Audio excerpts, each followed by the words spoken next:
Hello. Wikipedia's picture of the day, July 25, 2021.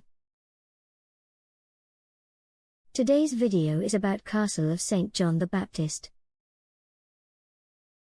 The Castle of St. John the Baptist, also called the Black Castle, is a circular fort in Santa Cruz de Tenerife in the Canary Islands.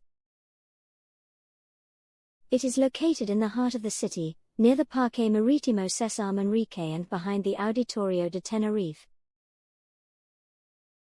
Construction began in 1641 and was completed in 1644. The structure was later rebuilt in 1765 with the addition of a cylindrical tower facing the sea.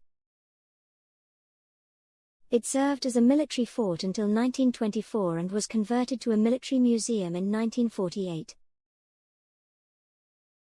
A reenactment of the Battle of Santa Cruz de Tenerife takes place annually at the castle, commemorating the unsuccessful attempt by the British admiral Horatio Nelson to invade the city and archipelago on the 25th of July 1797.